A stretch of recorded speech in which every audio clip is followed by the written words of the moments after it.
Welcome to another edition of the B4evaKool podcast. My name is Rexyfortyfive. I'm with TJ. from Two Wheels and Coffee. We're here again, man, on I believe episode 5 here of race life, track life. It's the beginning stages, Get everybody in tune, to see what it's like to get on the track. It's good to try it out. Telling you, I was told so many years to try it out, and I finally did, and I'm addicted. So we're on the 5th episode now, just getting you guys ready. Yeah, for sure. So I mean, yeah, this is year 3 for you. Yep. I mean, we got a few things we're gonna talk about before we really talk about the plans for 2023. But we've talked about a lot in the last few episodes.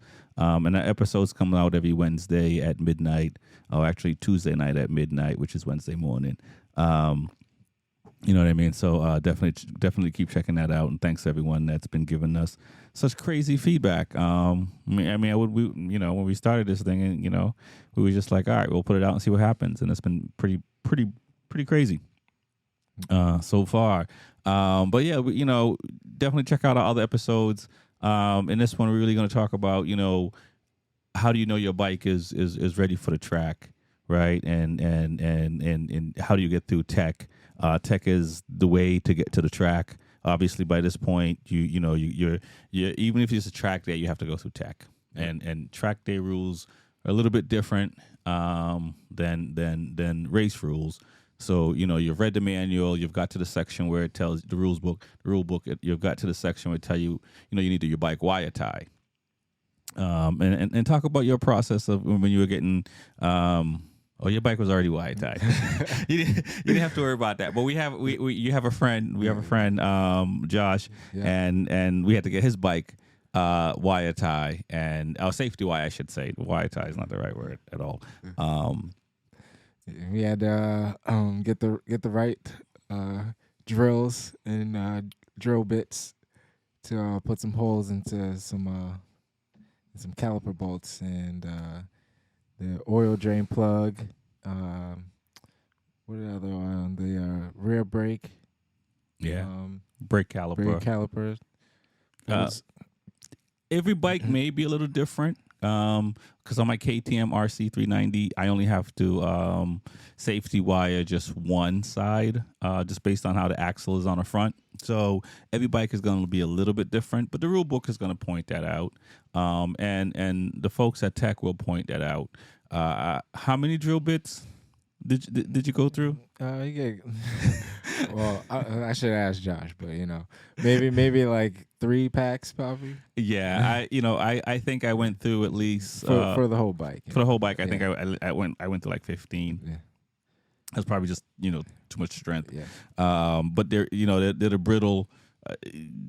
They're one of the smallest bits you can get. You're talking about like your drain plug bolt, your caliper bolts, your axle bolt, and these are all important things. So these are all things that can come loose while on the bike, and whether if it's your drain plug, it's not a good look. If it's an axle, not a good look. Brake, not a good look if these things ain't working. So they make sure that these components are wired safely, so that way they don't turn, so they don't come out. Even if they loose, they won't come off. I must say that it's so fun to get to the track, but when it comes to this part, it's probably one of the most annoying, tedious things that you gotta get yourself ready for. Yeah, and you gotta find the right person.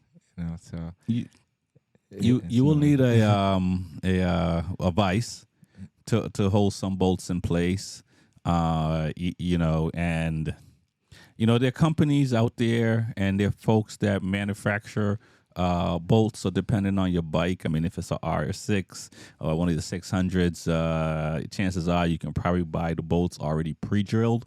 I did that on my second bike, most of the bolts. So that way, that just it's more money, but you're not mashing up your knuckles. It's just when you break. When you break 5 bits and you got a bit stuck 2/4 of the way through, and you got to go find a needle, to try to bang this thing out. it can be a long day, and especially if it's your first time. Oh yeah, it's gonna be a long day.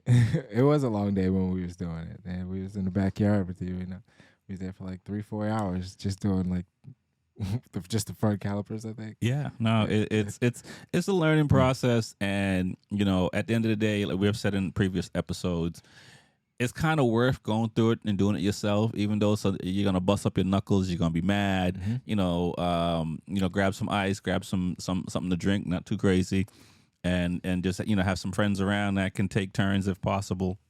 Yeah, the good thing is I appreciate you when you was there. Like you didn't do it for him. Right, like, right, yep. He was like, "This is how it's done. Take this and you do it yourself." So it's a good thing to do to learn for the future and help the new guys coming on. Oh, for sure, and now you can do it. Yep. I mean, I had to as well, and it's ugly, and like I said, for my second build, I bought most of my bolts. I'm not gonna lie. I'm not gonna lie. But the cool thing is, there are folks out there now. Not now, always. There's machine guys that are doing this stuff for. So if you have a certain bike that's not that don't fit in a normal category, you can reach out to somebody. Yeah, you might pay a little bit more for it because it's a one-off, but you don't have to bust your knuckles up. But if you do, and the thing is, like, once you figure it out and stuff like that, like, it gets easier.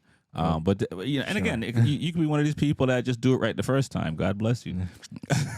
You know what I'm saying? That's not me by any stretch of the imagination. So definitely make sure your bike is safety wired. So you're gonna drill holes through your bolts, and then you're gonna get this tool that helps you essentially spool the wire together, and you'll see. And there's examples in these rule books as well and stuff like that. And there's people that you can ask and stuff like that. And there's certain tracks will allow you to use like certain like pins instead of safety wire. So depending on the pins are great. not on the track, depending on whatever club you're going to, you may not have to use the wire. You can just get different size pins or pin and wire, and and if you want to spend money, they got these cool quick release kits and stuff like that to take your front wheels off and stuff. So now that's a whole different ball game. Oh, yeah. But hold on.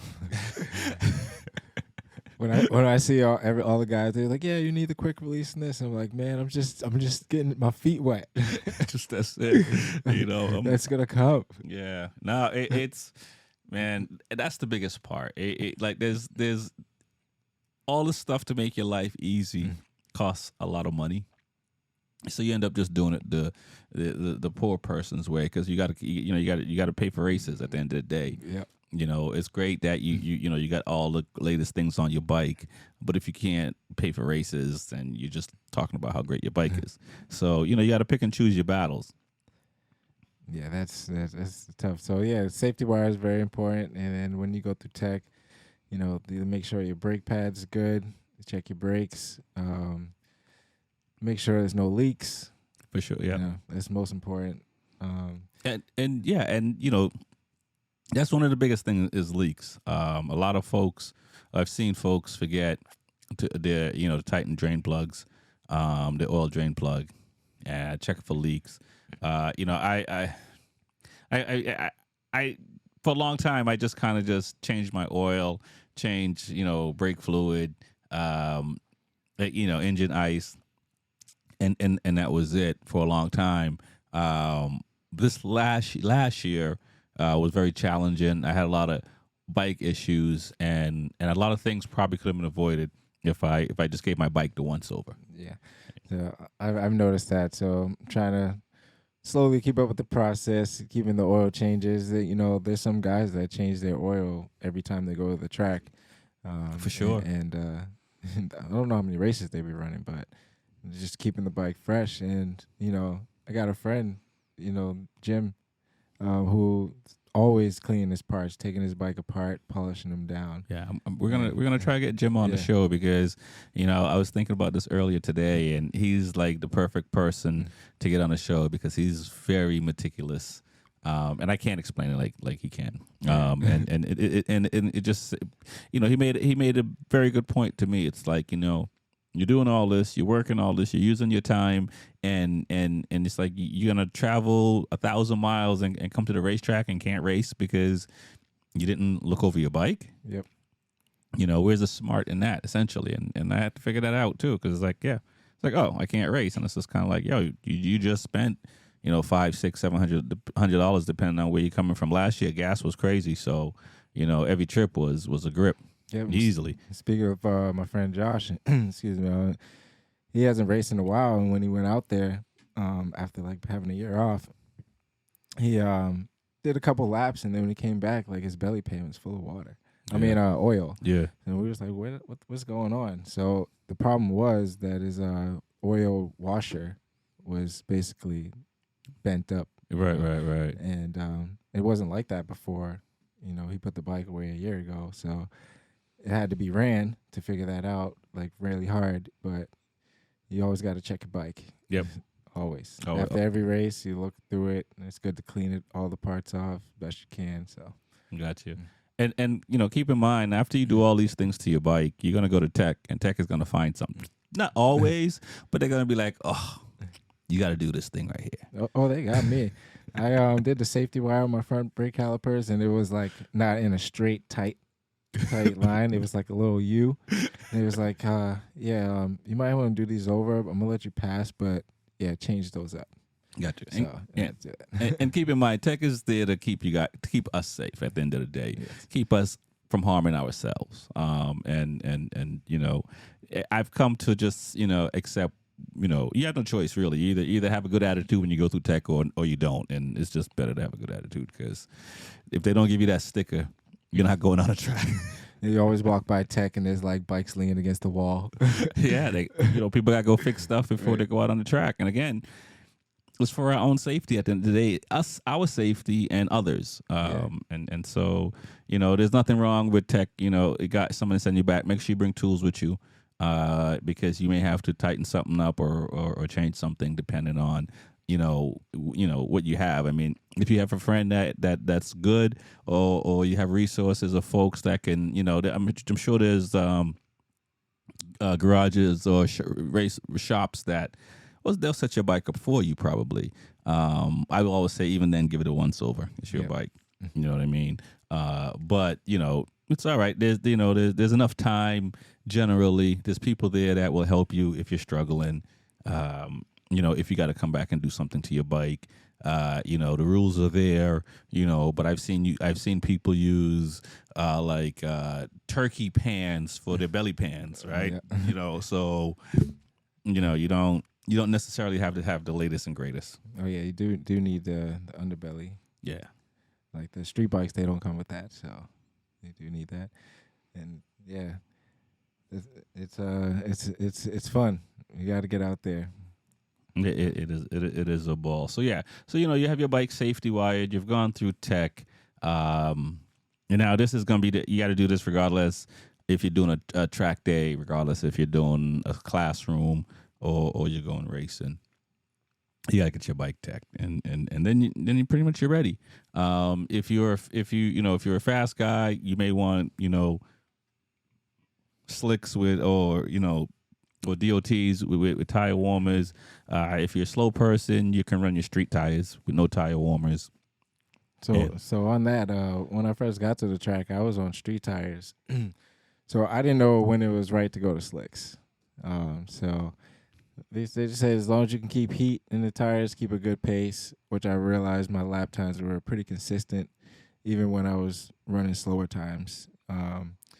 So then I decided to run the slicks, and may I tell you that once I got used to those, my time dropped dramatically. So yeah, and then so I started off with Bridgestones, where no one really ran Bridgestone tires. Not at Loudon. Not allowed. We don't have. There's not a Bridgestone guy or person at Loudon, and that's the biggest problem.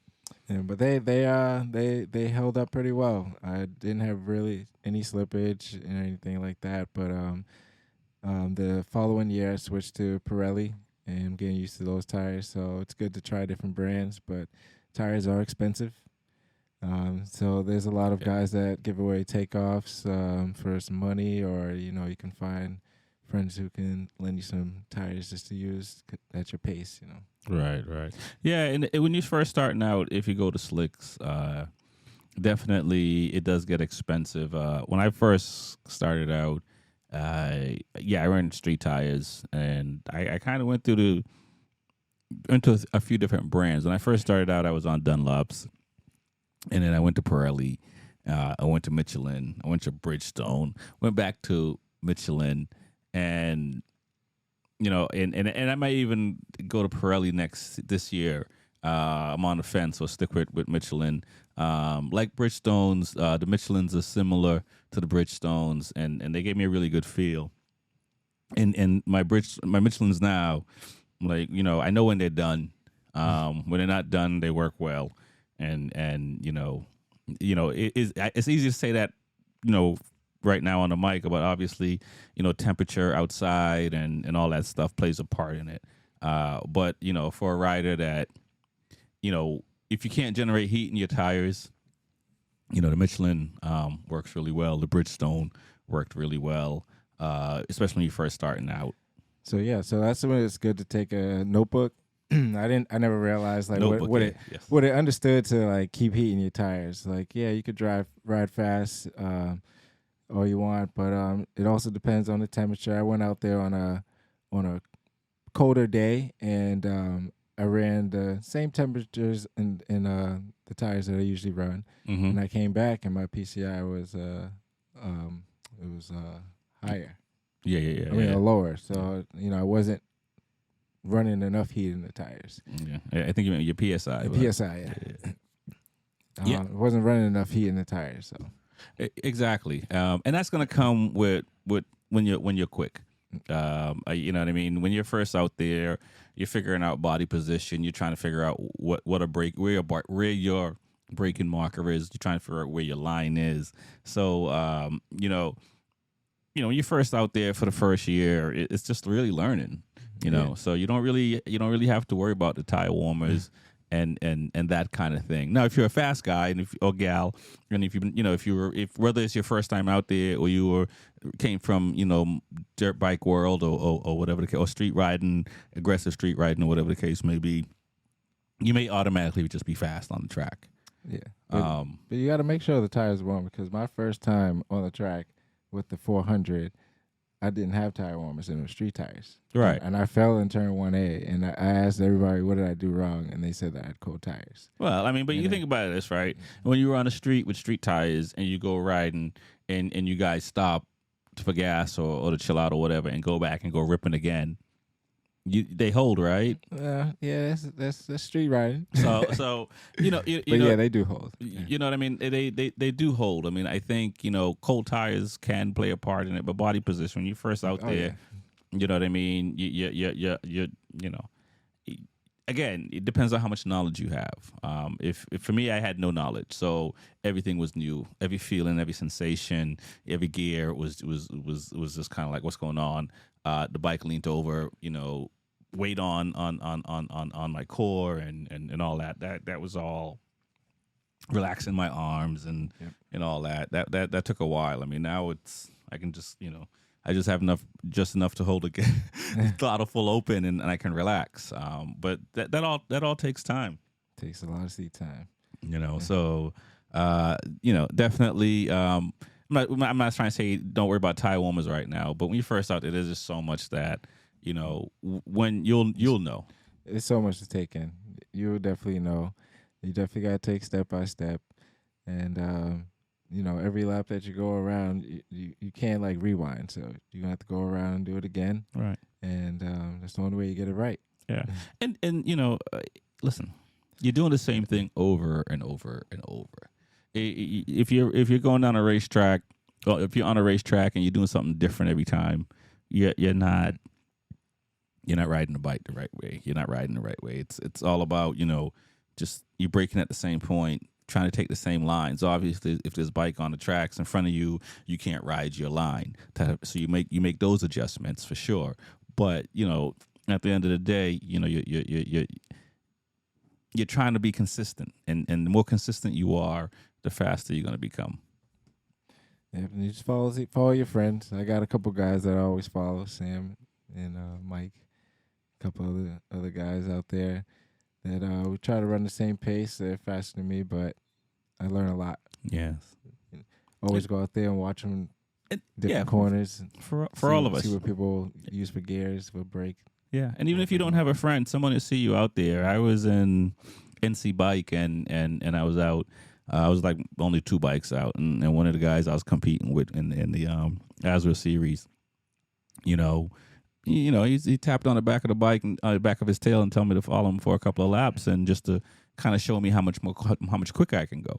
So even if you don't have a friend, somebody's gonna friend you. Oh, yeah. They're gonna adopt you and be like, yeah, come on, let me.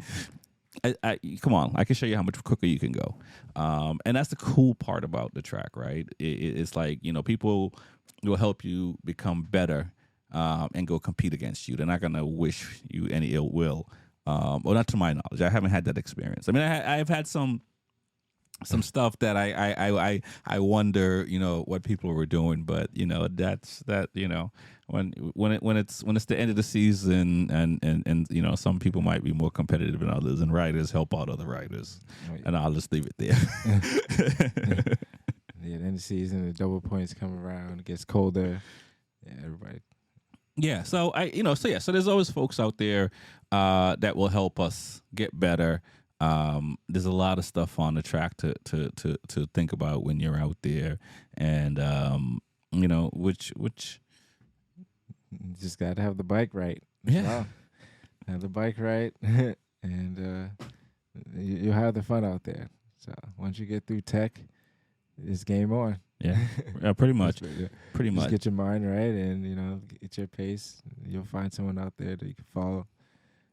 Lead your pace, but get all your braking markers, and that's at every corner. It's like right.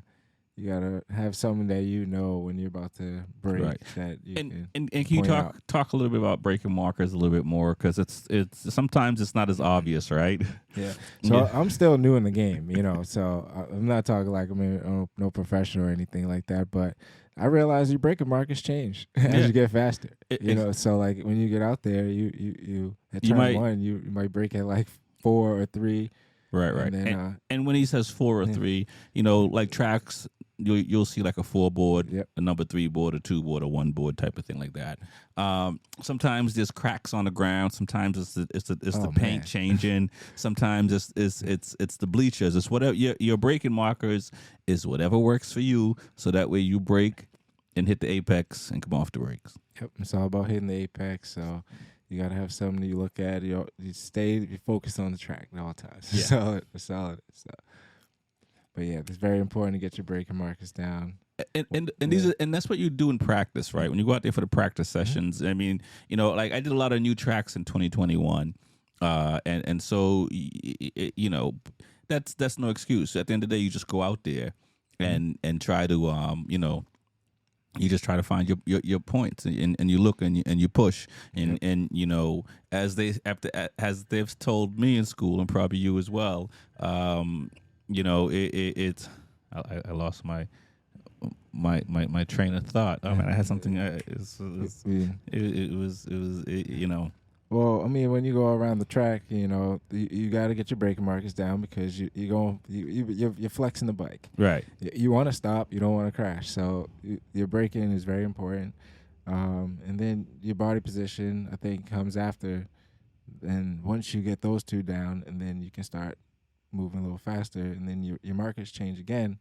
But you got to keep going around to get that muscle memory of where you're shifting over. You got to try to stay as off the front handlebars as possible. Right. So no bar input. Yeah. So lots of classes, lots of practice sessions. That's when I got so far, as far as I am as an amateur. Yeah, same here. But and you have to take classes. You know what I mean? It's I've taken a few of the Penguin School classes, and I'm planning to do some more stuff, and I've done some online stuff. A lot of people put a lot of hours into training, a lot of hours into classroom time as well. So if you're one of these riders that can just, jump out there and just be automatically fast, awesome. But there's a lot of it's like any other sport. If you're playing basketball and you're not shooting jump shots, and you're not practicing your dribble, you're not practicing your passing. It is what it is. And kind of the same thing. The beautiful thing, if you street ride, you can do some practice on the street. You know what I mean? And for me, like I do like the shifting. All my bikes, except for the dirt bike, is GP shift. And so I do a lot of my practice riding my street bikes, just shifting because that's important. If some people go in the dirt and practice there, and they got their little mini bikes and practice and all that, but it's going to be very hard to take a whole winter off and to just go ride and expect to have the cobwebs off that weekend. If you're somebody who's been doing it for a while, yeah, you probably can do it. No, I can't. When I get on the bike in the street, when we like in March when it starts to cool down, right? April. When I get on, I'm like, oh, wobbling, like a little shaky. So yeah. You got to get the cobwebs out, and then you got to calibrate yourself to go to a certain speed. You got to get used to actually being on a bike and using all those muscles. So you gotta work out, and that's a couple goals I have this year. Just get in more shape, and definitely try to take some advanced classes. So. There you go. And it's a good way to kind of get into the last segment of the show here. Again, my name is Rex45. This is the B4evaKool podcast with this is TJ with Two Wheels and Coffee. For sure, and definitely check us out. We're everywhere on these platforms: Spotify, YouTube, everywhere. But yeah, so let's talk about we've been riding for a little bit now. We're not new riders, and we're gonna be talking a lot about still new riding and stuff like that. But since the new year just begun, and you talked about working out, you talk about the advanced classes. Because most of us already are starting getting our goals. From the last round. The next season starts, and so we have already been planning and doing stuff. So, what's your overall goal for 2023? Well, I'm gonna try to compete in more races and see how far I can take it. One of my last year goals was to, out of the 7 rounds that were there in Loudon, to make at least 4 or 5 of them, and I made all 7. Gotcha. So you're hooked. You're done. Yes. You're done. So now it's like, how many races can I do in a weekend now? So and I feel confident in what I'm doing out there, and it's really fun. So I mean, you're being kind. This guy is on his 3rd year racing. He's already moved up to amateur, and he's probably been one of the top 5 guys. Fastest people 5, in top There's a 8, lot of guys out there. Top 8 people mostly. I mean, you got some plastics, don't you? Yeah. Okay. So and you got videos showing you passing people on the straight, not 1 bike, not 2 bike, not 3 bike. You know what I'm saying? So I had a goal to get in the teens, and I did that last year. Yep. Actually, my best was a little bit better than the teens, 18. Nice. So I want to be consistent in the teens this year, and I want to hopefully win a couple races if I can. Just be on the podium. But I do want to compete in more races than I did this year, so definitely got to get my money up more. And also want to participate at other tracks and do some advanced classes. So got a fun year ahead of me, so it's gonna be a good one. Nice. Yeah. I know you got a lot going on with this KTM love you got. Yeah, I don't know about if it's love yet, but it's very it's interesting. So I guess in 2021 season, I started racing an R6 and a KTM RC390, so middleweight, lightweight. This year I'm not racing the R6 at all. I think I think I'm just going to focus. I have a 2022 RC390 that I'm turning into a race bike, and I'm hoping. I wasn't sure what I was going to do. It's crazy because I got a lot going on this year, and I wasn't sure. Like last year, I pushed for the Azure national title in the middleweight class, and kind of jumped into the 400 class later on, and which was a lot of driving. A lot of the tracks I went to was well over 20 hours. I'm in Boston, so well over 20 hours. And so this year I was just going to kind of, so I've also joined some other clubs this year. And so in the beginning I was just kind of like, okay, well, I'm just going to race these clubs. I'm going to race some new tracks like Talladega, like Barbara, like Mid Ohio. I think I'm saying that right. But then after just looking how life is moving for me, I think I'm going to try to run back Azra again this year. So my goal is to run the national series this year. I was, in 2021, I ran the regional series. I did 20 races between Loudon. I did all the rounds. Did pretty much all the rounds. I might have missed a couple of rounds just because races overlapped. I was fortunate enough to get some regional class trophies and whatnot. I had no plans of that when I started. It just kind of worked out that way. So I'm trying to chase. I wasn't going to chase anything, but this year I think I'm going to run the KTM and try to chase the national title. I finished 4th last year in the middleweight. I finished 6th in the 400. So I feel like I left something on the table. Mm-hmm. But I'm not going to run the R6 next year. I'm just going to focus on the RC, and then the races that are Azra events, I will race CCS races. Next month I'll probably race Wera down in Talladega. I'm going to try to get some new tracks in, so I'll probably do that. I was going to also race another club. Besides Loudon. So I plan to race Loudon. I plan to race CCS, Azra, and Wera this year, and see what happens. So it's kind of crazy because I'm waiting on parts. My bike is at one place. Race Plastic is another place. Waiting on parts, and I go racing in like, I guess in like 40 days or something like that. Hopefully. Yeah, that's very soon. But yeah, guys, you gotta get your race gear ready. So once you get on the track, there's so many opportunities. You see this guy, can't even keep up with him. He's all over the place.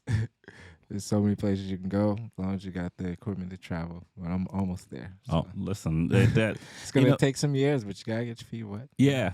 And it's crazy, right? Know because what you really need. So. Right, and I've been at this thing for a while, and I didn't even think about it. So you're going to cover a lot more places than I'm going to cover because you know about it a lot sooner than I.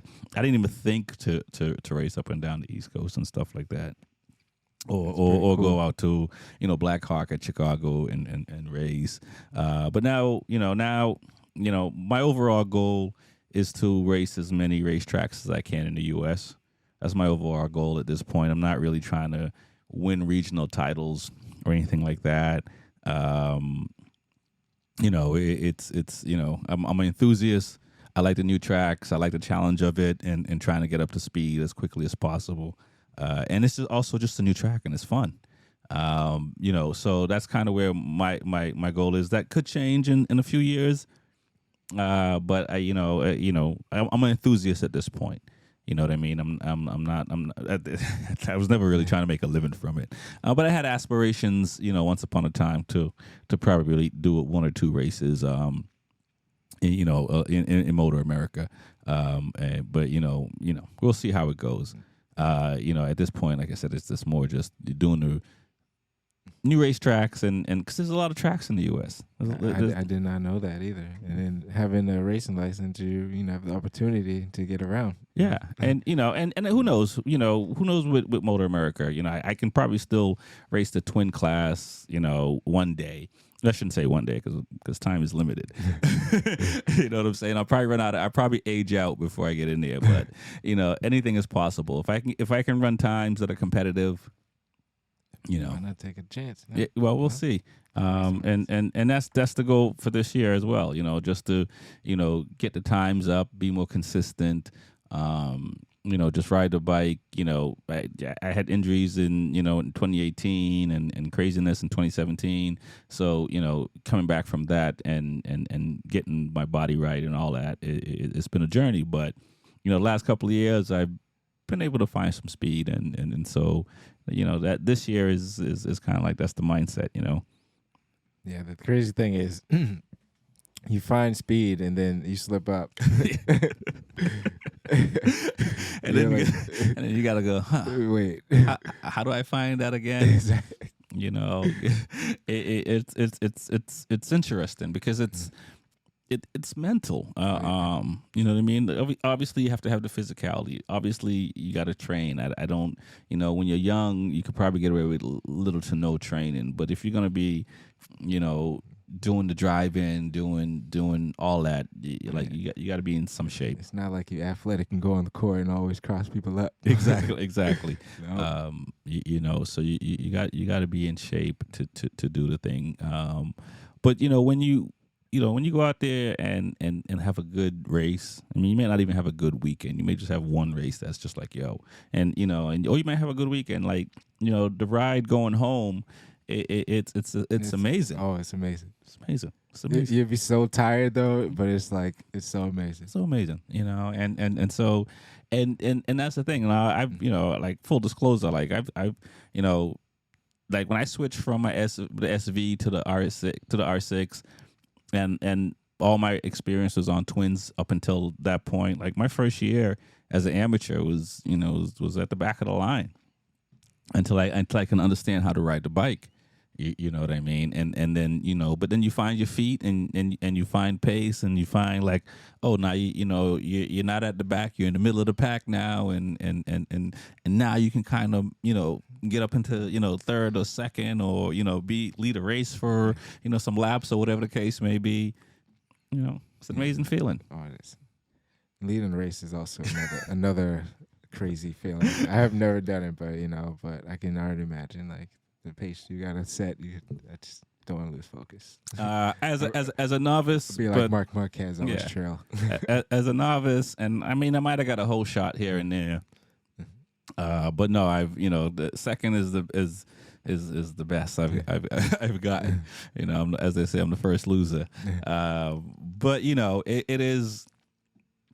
It is what it is. You work at trying to just get better, and when there's guys that are or women that are kicking your butt, that's kind of good because it, I remember in 2021, like when I first started going up and down the East Coast, I was 12 seconds. And by half of the season, I was like 4 seconds from the fast guys. I even had one of the guys was just like, he was just like, I looked over and I saw you there. He's like, what is he doing here? That's the, and it's like, because it's like you get sick of being in the back, and if you're competitive, you're gonna push. You know what I mean? You're gonna continue to get better and that type of thing. And by the end of the season, yeah, I was right there. So, and got some regionals, some plastics for it and stuff. And it's kind of like, so, starting off and people kicking your butt and all that, no worry. Yeah, you know what I'm saying? Because you just keep working, keep figuring out yourself, figuring out your bike. Sometimes it's you, sometimes it's the bike. Sometimes you don't have enough knowledge to know which one it is. You want people to kick your butt, so you'd be like, "Oh, what did he just do to get around me on that corner? I might have to try that." Yeah, for real. So you know what I mean. All that you gotta, So not every trip is gonna go home you feeling good. No. But the ones that you it worked out. You didn't give up. You finished on the podium, or you battled with some people and you held your own. And when you do that, those rides that like those are priceless. Oh yeah, it just make you look like, when's the next round? See if you can make it. So. Yeah, exactly. So we say all that to say, we keep riding. I think the show's coming to an end for this episode. I will keep talking about the RC. It's still nothing's apart yet. Just waiting on parts. There's a box in the background back there that exhaust is back there. Got parts just waiting to come in to build this thing out. Everything has to happen relatively quickly because I'm hoping to hopefully be down in Roebling in February, or Talladega in February. We'll see, or both. That's kind of the plan, and just working out, keeping the body in shape, trying to. I rode the street bike the last couple of days. I'm in Boston. Throw the heated gear on and got to go ride. And there's guys and gals up here that go ice racing. So I haven't done that yet. That's a whole nother level. But they're training all year round. Yeah, that's no training. That's crazy. You have to kind of train all year round. The guys and women down south and down in the warmer places, they're training all year round. It's not just like, oh, they just show up and they race, like 7 months out of the year. No, they're doing stuff. They're going to go-kart tracks. They're riding mini bikes. They're just riding street bikes. They're playing different sports, and they're keeping their mind, their eyes, everything sharp, so that way when the season come, it's on. Yeah, we're gonna do some go-kart meetups soon. Yeah, I can't wait, man. I can't wait. I'm definitely looking forward to the meetups because it is when you it really doesn't matter. I mean, you're riding a bicycle, you're in a go kart, whatever. All these things are gonna kind of just keep your mind right. Oh yeah, sure. All right. My name is Rexyfortyfive. Go ahead. Sorry, go ahead. No, go ahead. My name is Rexyfortyfive. It's the B4evaKool podcast. I'm with TJ, and this is 2 L's and Coffee. All right. Peace out. Peace out.